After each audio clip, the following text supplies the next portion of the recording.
What is up, guys? Welcome to another episode of Guarani Vision, the first ever podcast dedicated to Paraguayan football in English. As always, I'm Roberto Rojas, and joining me as always are my two great co-hosts, Perez and Ralph Hanna. And guys, we are in full swing of the Paraguayan League. Obviously, we have some teams that are really battling out.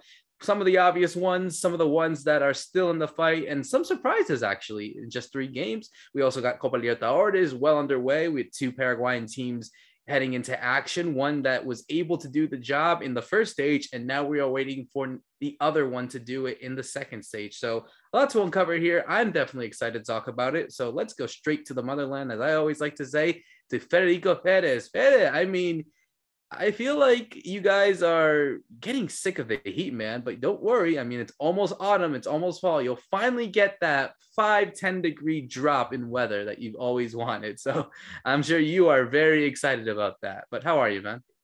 I'm good, Roberto. Yeah, at least we got a couple of rains going on now and then. Not as dry as January was. It was all about that sun. It was all about the heat. It's a little bit better nowadays. We have plenty of football also to talk about.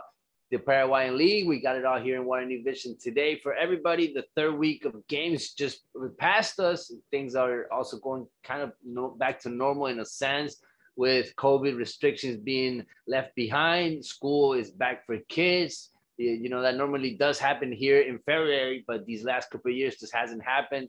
Kids are able to go back to schools also, so it kind of feels normal in that sense, even though football is being kind of cautious about it. I was hearing today that they're not going to change their protocols, at least of yet, even though the government says it is okay to fill the stadiums. As football has to do, will still use only 80% of their capacity, and kids under 12 years old can go into the stadium here, so that won't change just for now, but hopefully this will change soon. The lower league started with the kids, so you know it's kind of weird to see that going on and not having the kids being able to watch the games with their parents, and they're part of the show, they're part of the game also. We got the Apertura going on. The Paraguayan League actually has 2 leaders so far after 3 rounds of games. We're obviously going to talk about Cerro Porteño, the solid, strong last champion, Cerro Porteño, doing it for now. And Resistencia, the big surprise so far. Props to Ralph for hitting it with this team. He talked about that he wanted to see what this team was all about with Roberto Torres. And hey, 3 games and they got 3 wins so far. So we're going to talk about this team. They're hot right now. And we got Libertadores. We got 2 games coming up with Guarani and Olimpia having to play their stuff this week. So we got a preview about their games also. I'm just happy to be with everybody, and let's get going, Roberto. Let's get going. But before we do that, let's obviously introduce the other co-host here, and Ralph Hanna. And Ralph, I mean, I think you are hitting it on the money so far with predictions. You see a Cerro Porteño side that is obviously fighting it out and continuing to demonstrate why they are the best team in the country right now, but also on that Resistencia side, under a manager like Tiburon Torres, a manager who has actually won this competition beforehand. So he knows what it's like to compete with the side and go and win titles. But, you know, it's definitely, I guess you could say, a yin and yang of both these teams in Paraguayan football, a side that obviously is going to be one of the favorites, but another one that was just in the second division last season and are completely surprising everyone at the moment. Yeah, that's right. For the moment, it's looking good. Let's fingers crossed my predictions hold, because there's a long way to go still, of course. Cerro started really well. The difference, of course, with the 2 bigger teams, Cerro and Libertad, is that they don't have that Libertadores distraction yet, because they're already in the group stages. And then maybe the other 2 bigger sides, Guarani and Olimpia, are now starting, as you were just saying in the intro. But you always do get these kind of surprises. We had Guarani this time last year. I remember Sol de America had a really good clausura, which helped pull them away from relegation. And now it's Resistencia playing some really nice football. And we'll talk about them more at the end of the show. But it's been a great start, especially considering that they haven't played at home, because their home ground isn't fit for purpose. It's not. I mean, it's in a particular area that's quite dangerous in Asunción, but that's not the reason they can't play. I understand it's because VAR. They can't set up all the cameras for VAR in the way their stadium is currently used. So they've been Defensores del Chaco. So really good start for them. And yeah, lots going on. I mean, we mentioned all the league action. Let me just give a quick shout out to the Albiroja Femenina, to the women's team, because they just before we started recording, they just beat Uruguay 2-0 in the second friendly, which is a big result. They're really preparing now for what is going to be the Copa America in the summer. Well, our summer, the European and North American summer.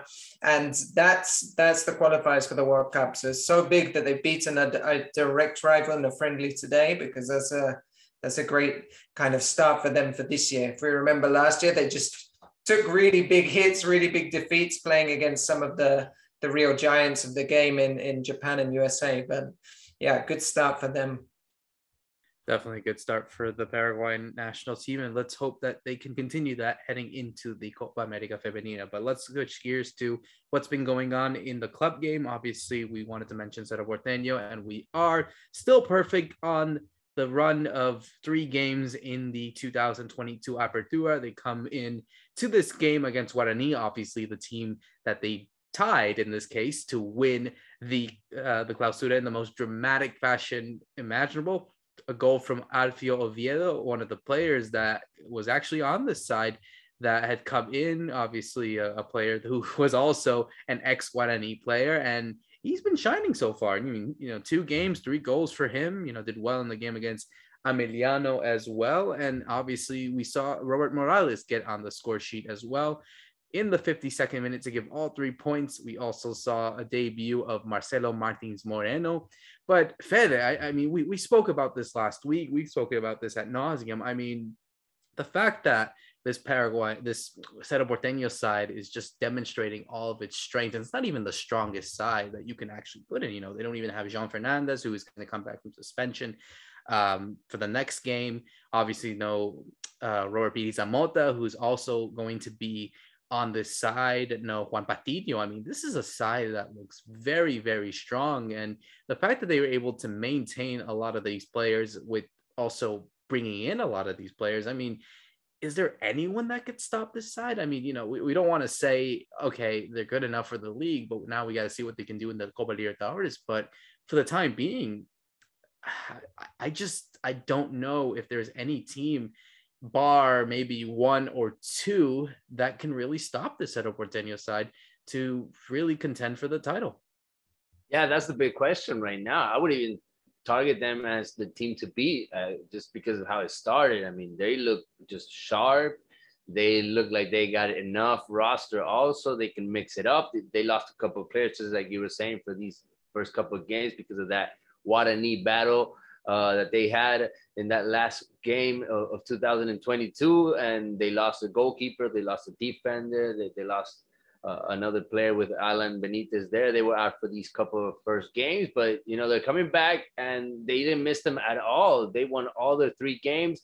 Obviously, that game against Nacional, the second game, was the most dramatic match, but it was just an awesome game to watch just because of the rhythm and just because of how many goals they scored and the way they took it at those ending minutes, just as they did against Guarani in the tournament before. I mean, Cerro Porteño can do it. They're ready for it. This team makes the difference, not only because on quality players, but just because they have a lot of time playing together. And you can see that Chiqui Arce has done a great job with this team, building it up. And physically, I also think that this team is making a difference. They look like they're all sharp in that sense. They're all running so fast. Anybody that comes into this team really needs to be sharp in that sense, needs to be ready. And the players that are coming in are making a difference. They are making an impact. You said it, Alfio Oviedo coming into these 2 games. And who would have thought? I mean, coming in for Sergio Diaz that got injured in that game against Nacional, he couldn't be in this game against Guarani. So you needed somebody to take over next to Robert Morales, who has also been scoring. All of their strikers actually been hot right before their new star came into the pitch, which was somebody that everybody was waiting for, Marcelo Moreno Martin. He got that rock star treatment ever since he got here to Paraguay. Even Bolivia media was here in Paraguay following every footstep that he was taking, his presentation at the club. They couldn't believe that, one of their players, one of their national team players was treated this way, that it was catching all the attention here in Cerro Porteño. And you had just the stadium filled with people that wanted to see him. And he only came in the last minutes just because you really didn't need him. I mean, what I knew was enough for the challenge. That was the big surprise actually in this game. We were actually waiting for a battle again. We were waiting for a strong Guarani side, and Guarani in these 3 games so far, oh my God, they have not looked together, and I'm kind of scared for them and what they have coming up, which is Libertadores. But I do want to talk a lot more about this Cerro Porteño because they are bringing in new players. William Riveros just had his debut in defense. They are losing a couple of players due to injuries. I mentioned Sergio Diaz. I also have to mention their left back, Danny Rivas, who also was injured in this last game against Guarani. So they are missing a couple of important players. But whoever takes the spotlight is ready for it, and whoever it comes into this team gives it a little bit more. Even Rafael Carrascal, I mean, he's becoming one of the stars in this team, and this guy came in just last season. So Cerro Porteño is looking like they know what they're doing, and they're building up to getting ready for that Libertadores, Ralph. That's right. We spoke so much last year about how Cerro had like a really good 11, but then if anybody was to get injured or if someone was suspended, we weren't sure about the substitutes. And now we're talking about, look at all this strength and depth. We're talking about the injuries, and then there's players to come in. The fact that Rivas was injured, the left back, but then Rodriguez came in, he gives the cross for the second goal for Morales. So it's, that there's so much quality there that's replacing players. There's so much strength. It really is the first time. It's the first time I can remember where they've had these 4 really strong attacking players. So you have Alfio Oviedo Morales started, you have Sergio Diaz who's injured, and then you have Martins who's come as the new signing. And that, like, 4 quality strikers. I remember around 10 years ago they had something similar when I think they had people like Roberto Nani, and they had Fabro, and they went on a good run with Jorge Fossati in the Sudamericana. So I think this is a similar level, and the test now is that it's Libertadores, not Sudamericana, so it's a harder competition. And the test is that the Brazilian sides are much stronger than they were 10 years ago. So I'm already thinking about Libertadores, you see, with Cerro, because the league they look like they're going to make a fight for the league. And honestly, whether they win the championship or not, so much will depend on the Libertadores. That's because we know when it comes to the crunch time, and if there's a lot of games happening, they're going to pick the stronger side, the better side for the cup and not for the league. But you can see with the quality they have and the depth they have, they're definitely going to be challenging. It's going to be really tight. I mean, obviously, we can't make a prediction so early into the season, but the fact that you have a side that has still not lost a single game with another side that we'll obviously talk about in a bit, I think it's going to be very difficult for anyone to really stop this side. And, credit to Guarani, obviously now heading into their game against América Mineiro, a really, really difficult, you would say, tie on this game. Ralph, you had mentioned, heading into this game, right on your WordPress, on your blog, if anyone wants to check it out, the Paraguayan football blog, this is a side that I think, have to really get the goals because, they have yet to score yet so far this year. And, it's now 5 straight games without a win for this side. So now they're heading into Brazil with a really big target on their back. They're desperate for something. So is there any chance that you see this Guarani side trying to get something over there in Belo Horizonte, or do you feel that this Brazilian side in América Mineiro, who are not traditionally one of the big powerhouses in Brazilian football, but nevertheless have a lot of strength and depth? I mean, is there any way that they can get a surprise over there? It's not impossible because, like you say, América Mineiro they're debuting actually in the Libertadores. It's their first time. They're a team that's usually been in the Serie B in Brazil, but they have a very experienced squad.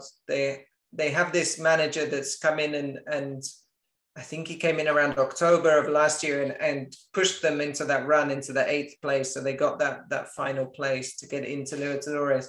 So they're a team that's kind of coming in and is on the up with a lot of experience. And then you have Guarani, which is a team that's on a slump, all that loss in confidence. You talked about they haven't scored a goal this year. Fernando Fernandez hasn't scored a goal since October, and he's their all-time leading scorer. So that just shows you how difficult the problems have been for the Aurinegro trying to get in front of goal and trying to make something happen. So, and this is all the basis of Jubero's style as well. Fernando Jubero is a manager that's always come in and played attacking football. So if they're not scoring goals, that's a problem. You could expect that maybe they're conceding too many because of their style of play, but not scoring is very strange. So I think in that sense, it makes it very difficult. They get anything in Belo Horizonte. The plus I suppose they do have is that this isn't one of the strongest Brazilian teams. That's true. There's a level there where they would have a chance. And they are playing, when I say it's an experienced team, there's a lot of veterans in there. I mean, there's, 34-year-olds, 35-year-olds kind of thing. And what Guarani do have some young players that are very quick. So there's always that chance of the surprising on the counter attack. If they use somebody like Piro Contreras, those kind of players that can surprise and maybe make a difference. But on paper, very difficult, I think, for Guarani. Hey, look, Guarani has done it before. They played twice against one of the Brazilian giants like Corinthians. I mean, bring it on. Bring any Brazilian side after beating a giant like Corinthians and beating them in Brazil. But hey, it's another time, right? It's 2022. And if I'm a Guarani fan right now, I would be worried about what I've seen in these 3 first games. I mean, the team is just not showing absolutely anything in defense, in midfield, and strike-wise either. Just like Ralph said, I mean, this team is not scoring, but they just look like unbalanced, and they look like they haven't been able to replace the players that they lost from that fatal way of losing also to Cerro Porteño, just like we were saying. I mean, it was so good for Cerro Porteño, and I think Guarani is still paying the consequences of that game. They lost their goalkeeper, they lost a couple of defense also, and especially even maybe they lost one of the most important players from last season, which was Jose Florentin. Jose Florentin went to Vélez, he went to Argentina, and I don't think they got a player similar to him in the sense that they don't have that midfield going into the box, also converting goals, just like he was doing. He was a very important player for this Guarani squad, and they just need to replace that style of playing that they were used to, and that was giving them results last year. They need to find a way to get it done now with the new players that are coming in slow. Sergio Barreiro, you have Josué Colman also that had a good season last year, but had a couple of injuries ever since the season started so far. So whoever actually had problems putting together this squad, and when he's missing a couple of players now, he really has a short roster, so he's not able to replace them. And I do think that was a problem against Cerro Porteño. He had to leave a couple of players out, just thinking about this game against America Mineiro, because it is a very important game for Guarani. For any Paraguayan side, just to try to get into that group stage, it is very important just because of the money it gives you, Roberto. Besides trying to win the Libertadores, which is obviously something every team wants to do when they play it, it is very important for Olimpia. It is very important for Guarani in their financial health to get into that group stage. Absolutely. I think it's crucial for them, and for another team that we'll talk about in a bit. They also have been able to get some of that money because they desperately need it, and we're obviously talking about Olimpia. But before we talk about what they did in the Copa Libertadores, we gotta talk about what happened on the weekend as well. It was the match that I think a lot of fans were really looking forward to, unless you are of Olimpia, and that it was the game against Libertad in Para Uno. It ended in a 2-2 draw in the end, but we did see the return of Roque Santa Cruz playing for his new side, Libertad, against his old side in the club that he grew up playing with, his boyhood club, made a career there, headed going to Europe and returned. now switching gears with Libertad. And there was a lot of build up to this game about how he was being labeled. I mean, I personally don't understand it, Fede. I mean, you can go on and talk to me about that because you were there more in that. I never understood this thing of him being a traitor. I just saw it as someone wanting to do his job and realized that he was in a bad situation at Olimpia that was just not going to get any better. And so he thought if he wanted to better his career even until the last few months, have him go to a side that has a bit more stability. Yeah, obviously you have to explain the whole background situation, the whole story behind it all, right? Just to kind of understand it. I mean, if you would tell, I mean, I would probably compare it to, yeah, you guys said it, I think, on the last episode, right? Figo going to Barcelona or something like that. I mean, they loved Roque, and everybody thought that Roque's career was going to be over in Olimpia. Even he said it a couple of times. So Olimpia fans thought that was going to be the way it was going to end. And there's been this war going on against Libertad these last couple of years that has just had so many levels. And Roque is just part of one of those levels. I mean, Libertad wanted to have a good player. Libertad now has the ex-coach that was Olimpia's best coach these last couple of years also, which is Daniel Garnero. So that had a lot to do with Roque also going to Libertad. I mean, Garnero called him up. He wanted him in Libertad. He's been using him 3 games so far. Roque has been his starting striker so far. So definitely Roque was going to be important in Libertad, and Roque still wants to play. And Roque had so much on his back in the Olimpia days. He was kind of tired, and Olimpia fans just didn't like it. And Olimpia is the bigger team here in this fight. They have so many fans, and they were going to make him feel it. They were going to make him feel uncomfortable, and the atmosphere was around the game before it started. And I was actually kind of scared about it. I didn't know how the fans were going to react to him going. And especially because in that stadium, the fans are pretty close to the action. They're pretty close to the pitch. So Roque was going to see everybody's face. He was going to see the whole reaction. He actually told his family not to go to the stadium for this game. He was actually kind of scared also. But then when he got on the pitch, he was actually surprised by all his teammates, and they all hugged him. They all took a picture with him and kind of took that knot out of the situation, and that tension that was on the atmosphere, like I was saying, and the game started, and it was a great game. I mean, it had a great rhythm. It had great goals. Libertad came back on the second half. They could have won it on the last play with Oscar Cardoso that came in the game, substituting also. I mean, these are two sides that are actually surprising me. I think Libertad could play a lot better than what they play up until now. I mean, Garnero's been there for a while, and he's just not making it real for Libertad. They have so much, and they don't look stable to me. And Olimpia, they are really surprising because they are bringing in new players. The coach is doing a great job, Julio Cáceres, and I think he has all his players down, and he knows what he can get from everybody, and he's getting the best out of every player, and he's building something here. I'm actually looking into Olimpia because I really like what I've seen so far in these 3 games, and he's a new coach on the scene. He's a Paraguayan coach. I want to follow his work, and it's important that Olimpia, big team, does well also.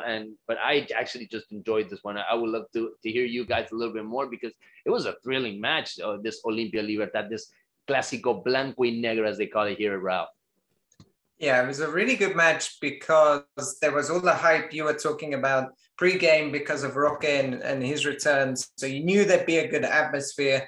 The stadiums in Paraguay at the weekend, both Cerro and Olimpia were as full as they can be officially.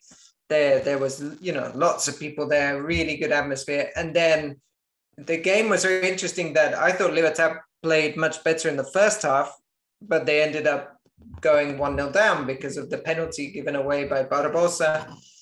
When Delis Gonzalez had a really good moment on the counterattack, they weren't able to stop him as he got inside the box. And then in the second half, I thought probably Olimpia were playing a bit better than Libertad, but it was Libertad that scored 2 goals very early on, both from the set pieces. That was one thing that Olimpia didn't defend very well, were the set pieces. And you thought, wow, Libertad are going to snatch this here. And then you have the Paiva equalizer. So Paiva is one of these players. I think, Fede, you're talking about that Olimpia is building something. Well, they managed to bring Paiva back from Náutico in Brazil. He's only 24. He's been on fire. I think he's scored 4 goals or 5 goals now since the beginning of the season. And he scores a really good header coming off the bench. But then they also had an excellent performance from Luis Zarate, who was the centre-back, 21 years old, playing the first time for Olimpia. I thought Marcos Gomez played very well in central midfield. He did end up getting sent off for a second yellow card. But in general, looking at who he was playing against, that Libertad team, I thought he acquitted himself very well. He's only 20 years old. So there was a lot to take, I think, for Olimpia from that performance. And yeah, from Libertad, Libertad is such an individualistic side at the moment with the players they have. So Julio Enciso is playing really well, very well, but he's the kind of player that's going to take the ball and run at players. And then you have Tito Villalba, who's kind of the same thing and will also do that. Then you have Lorenzo Melgarejo, is also, maybe he's a bit better in link-up play, but it's quite similar. So what you get with Libertad is a very disjointed feel, not so much a team feel. It's not like Cerro Porteño, which is everybody knows their role and is working very well. So that's the issue we can see with Libertad. But it was a great game. It had everything, right? It had the goals, the penalties, the sendings off, the storylines of the players, and then we had the VAR decision in stoppage time, just to kind of be the cherry on the top of that game. My worry with these two teams, Roberto, before we go on, is their defense. I mean, Olimpia gets scored on every single match, and Libertad's problem with their defense has been going on ever since last year. They had Barbosa sent off in this game, and you just never know what to expect out of their defense. And I'm just throwing this out here because we're just starting the year off, and these two teams are going to have really tough games in Libertadores, and they're going to have to go up against teams that are really strong attacking, and I don't see them defending that well right now. And it's good that you mentioned that, obviously, because, you know, you look at, obviously, Olimpia getting into their next game in the Copa Libertadores. Obviously, we saw Olimpia qualify to the next stage after defeating the Peruvian side, and will now take on Atlético Nacional of Colombia. So obviously a much stronger opponent than César Vallejo, the team that they eliminated. But I think it really is that case of like how you can get your defense very strong. I mean, you look at the side, and it's a young side. It doesn't really, I mean, it doesn't wow you in the extent that like, oh, they're up to contend for a title or go for something. I think it's still a side in development, but I don't know. I think heading into this game against Atlético Nacional, you know, obviously a team with a lot of history there. I think Olimpia will need a bit more luck in this one, Fede. I mean, I don't feel any sense of you're not feeling on this side. Yeah, no, it's true. And exactly. But, you know, the whole Mística kind of thing and having that history, I don't think it plays in this case here in 2022. So I have no faith in them. I mean, I don't know what you guys think, but I don't see it. But I actually do think that they're building something here, especially with the good results behind them. I mean, when you got good results, it helps your confidence. It's easier to work in a big team like Olimpia, where you always have the pressure, where you always have the fans on top of you trying to get the results. I do think that right now, you know, the coach, he got a couple of titles at the end of 2021. So, you know, he's got them behind their backs. And I do think he's shown a couple of good things that he's learning. And just like you're saying, they're in this process of building something new. They couldn't hire absolutely anything for this year. So they got to manage what they have. And they do have really good players to bring to the stage. And Ralph just mentioned a couple of them. I do think that they're really ready for the international stage. Also, César Vallejo was a joke. I mean, it was not a team for Libertadores. I don't know why these teams even play this stage. I mean, they should play against each other. They have no level to play against the Paraguayan sides, at least. I mean, no attack whatsoever from them. Olimpia's defense had it way too easy. Olimpia had so many opportunities to score many more goals on them. Hopefully they have that many opportunities against Atlético Nacional, which is, I think, a totally different type of rival. Here they have a lot of respect. And, you know, for Olimpia fans, it's also a good reminder of historical matches against Atlético Nacional. So, you know, when you have these two giants going up against each other, it's always interesting.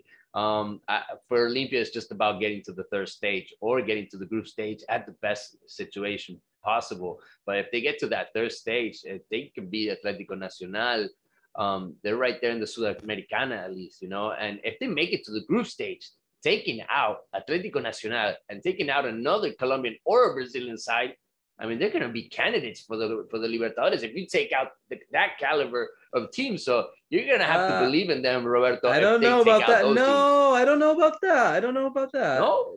Candidates? I don't know. Maybe it's a bit too early to say that. I mean, Ralph, let you be the decider in this one. Well, what I'd argue in favor, I guess, of Olimpia and the Mística is there is something about that, because last year they were awful. They were really bad last year, and they still made the quarterfinals. They still managed to beat Internacional in that tie, and they end up losing only to Flamengo. So there's something in that. I was also looking their recent record at home in Libertadores. In their last 6, they've won 3, lost 2. There was 1 draw. The 2 losses are to Brazilian sides. So they're starting to get something back, at least within the level that the Paraguayan teams can hope to compete, which is against, I would say, Colombian opposition. It's true that Atlético Nacional is a much better prospect than Vallejo. Atlético Nacional, they've only lost once in 8 games this year, so they've had a good start to the season there. We saw what they did to, who was it that they beat really easily last year? It was Guarani, right? In this same stage. And then they ended up playing Libertad afterwards, I think. But we saw they have a lot of quality. So it's definitely a tougher proposition. What I found really interesting about Olimpia that they did against Vallejo was they managed to have something like 30 shots in that second leg, but they only have 40% possession. So they were letting their opponents have the ball, knowing that they weren't very good with the ball. Their big problem has been scoring goals for the Peruvians. So Olimpia let that happen and then just kept being very efficient. And that's something that I think they're much better at this year than they were last year. So Julio Cesar Cáceres as a coach, as a tactician, is also stronger than who they had last year in Orteman. So I think there's a possibility for Olimpia. It's true that this is a bigger test. And actually, this is harder maybe than playing the group stages. I think, this knockout in the qualifier against a standard like Atlético Nacional is actually harder than when you get the 6 games and you'll have one seeded team that's much better, but then you can try and scrape through in second place. So this is obviously harder with it being kind of do or die. But I give them a shot, especially at home. We'll see with the away leg. It's a tough trip. It will be their first time, interestingly, that they play Atlético Nacional in Medellín, because the previous times they played was at the height of the insecurity and the drug wars in Colombia. So they ended up playing them, I think, they played in Venezuela, they played in Bogotá, the final, and one time they had to play in Chile, because at the time Atlético Nacional weren't allowed to play in Medellín. So after all this time, they finally get to go and face them in a true away leg, and we'll see how that goes. But I think at home, they can get something from the game this week. Absolutely. Let me just say something, Roberto, before we get off Olimpia. They only need 3 players to be on their top level, on their top game. That's Alex Silva, that's Derlis Gonzalez, and Jorge Recalde. And right now they have a 4th one, which is Paiva. He's coming in, he's scoring. So I'm looking at this team, and from midfield up, I'm not worried about this team. I'm worried about their defense, though, because Atlético Nacional is going to bring it. They're going to attack this team. Absolutely. And I think that's going to be crucial to see, obviously, heading into this leg and obviously into this tie where they cannot get the away goal. So very interesting to see what happens in this one for Olimpia and the Copa Libertadores. But now let's go into our final segment about a team that, has kind of surprised us a bit, albeit maybe not for one person in this call, but it's Resistencia. A Resistencia side, the recently promoted side from the Intermedia, are among the only perfect sides to have to start this 2022 Apertura alongside Cerro Porteño. 3 wins, no losses, and no draws for Tiburon Torres' team.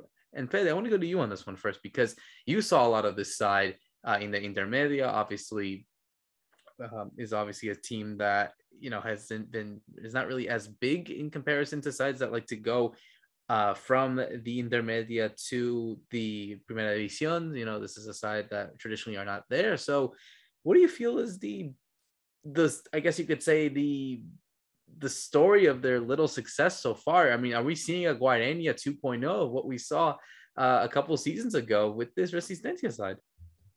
How resistant is Resistencia gonna be? I'm gonna love this one. I actually love these stories. You know, small teams coming into the top flight and just surprising everybody.